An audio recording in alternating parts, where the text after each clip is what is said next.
Hi and welcome. My name is Bennett Tchaikovsky, and I'm here to share with you my CPA exam journey. I've done this in two parts. The first one is where I'm kind of giving you my general advice about taking the exam, and the second part will be my own personal journey. Hopefully, it'll be very entertaining for you. So my disclaimer and copyright notice, the information and opinions in this presentation are those of the author only and not the author's employers or affiliated organizations, including but not limited to Irvine Valley College and the South Orange County Community College District. The presentation is for educational purposes only and does not constitute any legal or accounting advice whatsoever. This presentation is copyright 2008 to 2020 by Bennett Tchaikovsky. I encourage you to share this presentation and links on an unmodified basis. If you decide to modify the presentation in any way, please email me prior to doing so at bennett1812@gmail.com to discuss. Note, I do not claim any copyright whatsoever in any companies or organizations mentioned in this presentation. Rather, the other parties are the owners of their respective copyrights. So many of my students have asked me about my journey in terms of becoming a licensed certified public accountant from an educational exam preparation perspective. So what I'm going to be doing is here I'm going to be showing you all the various my different tips and kind of things that happened to me. And then also, if you go onto my faculty website, which I will leave a link of on this YouTube channel, you can actually see the documents that I'm referring to in this video. So let's go kind of talk about the first thing right over here, which is your accounting education versus your CPA exam preparation.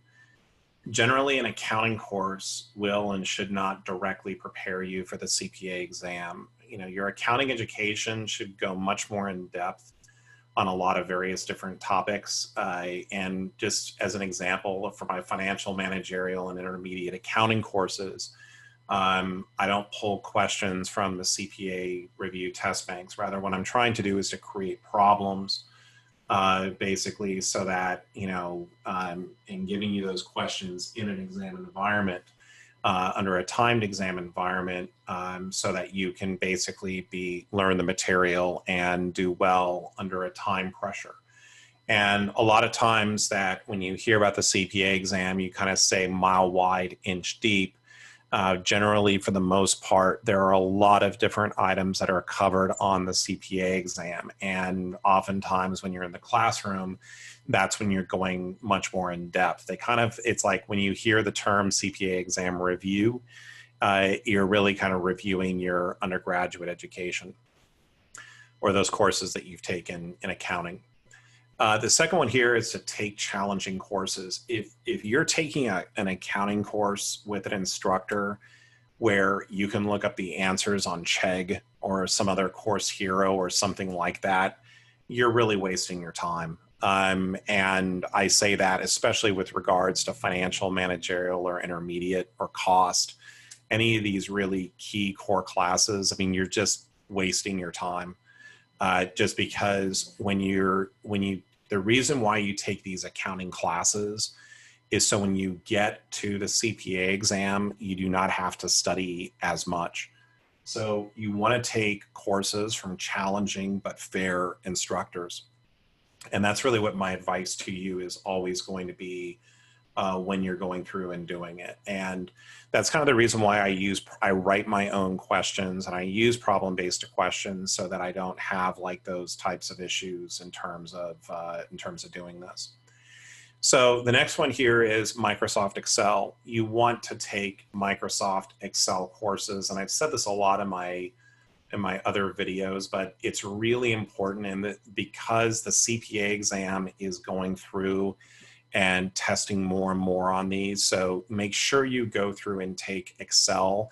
Also too, you know, if you are going through and, because when you take the CPA exam, you'll be allowed to use Excel. So you want to really make sure you understand it. And this is by far one of the most important skills that employers are looking for today. In fact, it's become so important more than likely within the next year, I'm probably going to have to, with my partner, go through and rewrite the managerial accounting curriculum to incorporate Microsoft Excel. Cheating if you're cheating in an accounting class, you need to go to law school, and I'll leave it at that. And if you don't take every course, now a lot of students will ask me, they'll say, oh, I didn't take advanced accounting, or I didn't take, I didn't take, say, upper division cost accounting. What I would share with you is this, is that I've actually known students who have passed the exam without taking intermediate accounting. What it just means is that when you take the exam, or when you're studying for the exam, and if you haven't taken certain courses like consolidations, foreign currency translation, or maybe government accounting, you're just gonna have to spend that much more time in terms of budgeting, in terms of learning that material. But almost all the different CPA review courses are really good in terms of sharing with you about how to go through and to study for those particular sections. Okay. So choosing a CPA review course, you get what you pay for. If you go cheap on it, you may not like the result. And I had a student who said, oh, I've got a CPA review course for $800. And I can't remember what the name was, but it was not Wiley, Roger, or Becker. It was something that was like some kind of offshoot. And I could tell, and it was like, hey, and you just can't go on price. You're going to pay, if you go to one of the major ones, it's worth the extra money. A lot of times your firm's going to pay for it. But if they don't, there's a lot of different discounts that are available. You have my contact information from this video. If you want me to put you in touch with a representative, send me, leave a comment on here, and I will put you in touch with a representative from Becker, Wiley, or Rogers CPA Review. Almost all of the CPA review courses will give you free trials. And one thing I'll be doing this summer of 2020 is going through the different review courses and kind of trying them out with different students. So you'll be able to kind of preview and kind of see what's going on there. And then lastly, you want to be using whatever review course you choose. You want to make sure that it really kind of acts and looks like the real CPA exam, because if you choose a review course that might be like a paper review course, it might be great, but the exam's done on computer. You're going to be using Microsoft Excel. So you want to make sure that whatever CPA review course that you take will most directly simulate the CPA exam, as well as having great content. Okay, here we go. To study for the CPA exam, you want to take this test very, very seriously. If you, and Bob Bennett, who is a Newport Beach police officer, shared this with my son when he was coaching his little league team. If you fail to prepare, you are preparing to fail. This test is very hard. You would rather be overstudying than understudying. The best way to prepare is to do the questions repeatedly. The way that the technology with these exams, the way that they work now, is so interactive and so adaptive. They're going to tell you where to start. Oh, are you ready to start? You have to start on lectures. You have to start on the questions, right? So again, and the other reason why you want to go through and do the exam questions over and over again is because the CPA exam repeats questions. And if you go through those test banks over and over again, you're going to be in really good shape. As I'll be talking about in my second video, I took all 4 parts at once over 19.5 hours and 3 days. I passed all 4 parts of the CPA exam. It is very doable, right? And you don't even have to do that. You're just taking one at a time. So it's very doable, but if you don't put the time into study, it's not going to work out.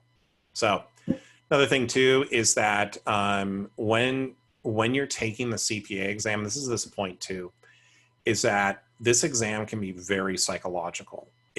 When I was studying for the CPA exam back in May of 1991, about 2 weeks beforehand, I started going through the CPA review question books and I started missing questions. And so what I did is I stopped doing multiple choice questions. And all I was doing was I was reading. The problem is that if you've done all of the questions going through and you start going through them again and you start missing questions, you're going to psych yourself out. So what's really good to do is that as you get closer to the actual exam, you actually want to stop doing questions and just read the material. So again, don't make yourself crazy. Take a step back, and don't, if you miss a bunch of questions, that's going to do way too much damage to you. Another one here is get it done now. You do not want to retake this test. Put in the time now to get it done. Very, very important. You do not want to be taking this exam when you start working. Trust me, if you're working at a Big Four, you could be working a lot of hours per week. The last thing you want to be doing is going home and then having to go through and study. You also want to just use the material that's being provided by the CPA review courses. I get a lot of students who ask me, hey, Tchaikovsky, can you give me some, your videos or anything else? It's like, dude, or dudette. The answer is no. You need to use the material that's being provided by your review course. That material is material that the CPA review organizations are huge. Roger CPA Review, Becker CPA Review, Wiley CPA Review, and the other ones, they have people that are specifically, all they do is they're constantly looking at CPA exams. They're constantly in touch with the AICPA. You want to be using the material that's being provided by your review course. Do not use your accounting textbooks. If there's something that you just can't figure out from the review course, then maybe go on YouTube, look it up in a video, something like that. But again, what you're really going through and doing is when you're choosing a CPA review course, you really want to make sure that it's right for you. A lot of my students will say, oh, Tchaikovsky, you only like Roger. It's like, oh yeah, no, Roger taught me. Roger's a great instructor. But again, every teacher is going to be different for every single student. So you have to find that who is right for you. Lastly, you want to be making sure to exercise frequently. That is very, very important. If you're not, taking breaks and exercising, could be a huge problem. That does not mean Fortnite. Does not mean doing other things that are, stay safe, but you really do want to go through and exercise frequently. Avoid video games, alcohol, April 20th holidays, right? But you can enjoy those after you take the exam.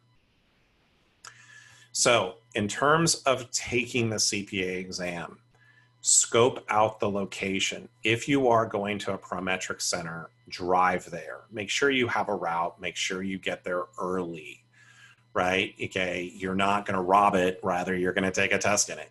Make sure you know that when you walk in, what are they going to ask you to be doing? How do you use the restroom? How do you put away your cell phone? All those little kinds of things really are important to do, because you want to make sure that you're complying with the requirements of the exam. And that kind of goes with, if you're caught cheating on the CPA exam, you're going to make the Board of Accountancy newsletter. And that's not a place where you want to be. Like your photos on a post office wall, not where you really want to be. And also too, make sure that your logistics are 100% handled. Do you have someone driving you there, right? You're not waiting for the Uber or for the Lyft, right? Your car has gas, your car has oil, your car runs, right? All those things are just so important, because trust me, after you take the exam, you're going to be like mentally like wiped out. So then maybe not as bad as I was, but it'll be pretty bad. In any event, you also too, when you're taking the exam itself, come in with a strategy, right? Don't start with question 1 and go to question 33 or whatever it might be. Do the questions that are easiest for you first. Build up your confidence. Cannot tell you how important that is. Even on the CPA exam, and I'll talk about this in the second video, but if you are trying to tackle questions that are really tough for you, that's not a good place to start. You want to do those last. Build your confidence with easy questions. I even tell my students in accounting today that when you see my exam is yours for those 2 hours, and it becomes mine again, and I grade it. And so when you get that exam, that's your time to shine, right? So do the questions that are easiest for you first.